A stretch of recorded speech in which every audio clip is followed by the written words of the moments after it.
What if I told you she's still thinking about you, right now, in silence, in secret, maybe even while she's lying in someone else's arms? What if I told you the power to make her come back to you, not just walking, but begging, crawling, craving your presence, is not in chasing her, not in texting her, not in trying to convince her, but in doing something far more powerful, the kind of power that comes from ancient wisdom, from mastering yourself instead of trying to master her. Sit down, stay with me, because once you understand what I'm about to show you, you'll never look at love, heartbreak, or control the same way again. Let her go. That's the first step, and it sounds like defeat, but it's not. It's power disguised as surrender. While your heart may be aching, the man who lets go first gains the upper hand, because you are not letting go of her, you are letting go of the version of you who is desperate for her.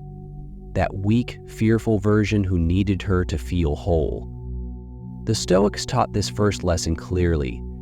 You must learn to lose without losing yourself. When she walked away, she took nothing from you but your illusion. Now you rebuild, not for her return, but for your rebirth. It starts in silence, not the silence of loneliness, but the silence of transformation. Do not contact her. Do not post for her. Do not wait for her. Use this silence as a weapon. It will cut through her expectations like a blade. She expects you to reach out, to ask why, to chase, but you won't. And when you don't, something begins to stir in her mind. She starts to wonder if you ever truly needed her at all. And that's where the seed of desire begins to grow, when you become a mystery again. But this silence is not empty. You must fill it with your rise. You must now become the man you pretended to be when you first met her. The one who smiled without trying. The one who moved through life with a quiet kind of strength. Get back in control of your mind. Marcus Aurelius said, "The happiness of your life depends upon the quality of your thoughts." Start with that. What thoughts are you feeding yourself? Are you imagining her with someone else? Stop. That is poison. Replace those thoughts with discipline. Wake early, exercise, read, create, become. Because every moment you invest in becoming greater is a step away from the version of you she walked away from, and a step toward the man she won't be able to resist again. This isn't about revenge, it's about rebirth. You aren't trying to punish her, you are elevating yourself, and that elevation speaks louder than words. Let her hear about your progress from others. Let her see you smile in photos she didn't expect. Let her feel your absence like a storm she can't escape. Because here's the truth, people always feel your absence louder when your presence was powerful. So become powerful. Do not explain yourself. Do not try to prove that you've changed. Just change. Let your growth echo through your silence. Because when you become rare, you become remembered. And the world always chases what it thinks it can't have. So become something she believes she no longer has access to. That's when curiosity starts to burn. That's when she'll check your profile at midnight, ask mutual friends about you, try to find cracks in the image of your strength. But if you've been building honestly, there will be no cracks, only progress, only presence, only power. Now listen carefully. When she reaches out, and she will, do not rush, do not answer immediately. Let her feel the shift. Let her realize that your world no longer waits on her words. When you reply, be calm, composed, even kind, but not desperate. Ask how she's been, wish her well, but do not dive back into the past. Let her feel that you have no need to revisit old wounds because you've already healed.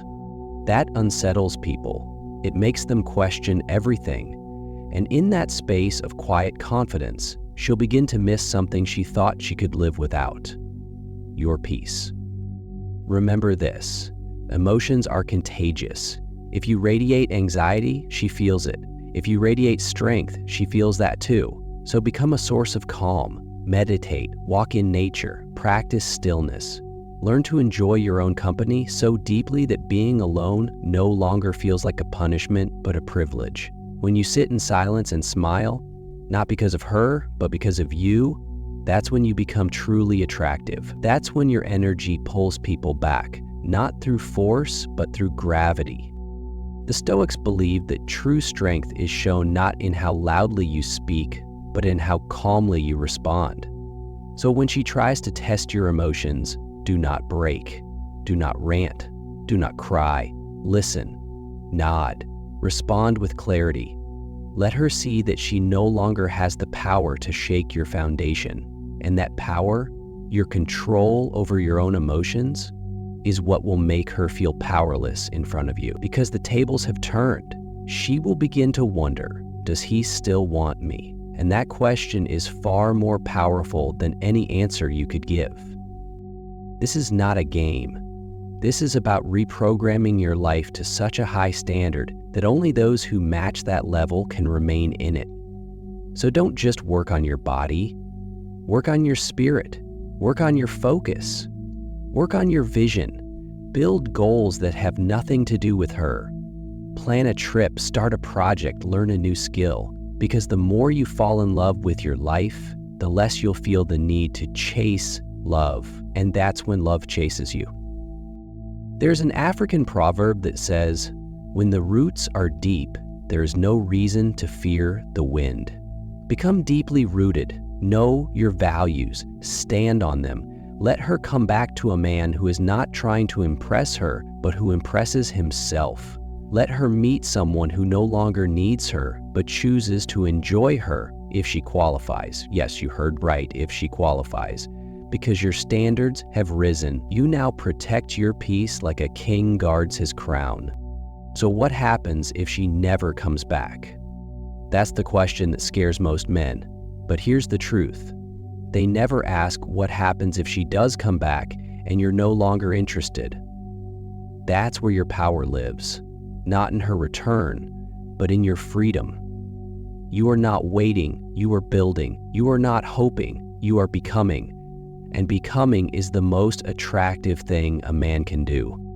In the end, she may return, and when she does, it won't be to the same man she left. It will be to someone new, someone deeper, someone wiser, someone stronger. And in that moment, you will decide, not out of pain, not out of fear, but from strength, if she still fits in the story you're writing. Because your life is no longer a love letter to her. It's a love letter to yourself. This is how you make her come back, not begging because you forced her, but crawling because she feels the difference. She feels the shift. She feels the weight of your absence and the light of your growth. And whether she stays or goes, you remain grounded because you now know the truth that ancient wisdom whispered for centuries. The man who conquers himself is more powerful than the one who conquers cities. Be that man. Be unforgettable. Be free, and let her chase the echo of the man you've become.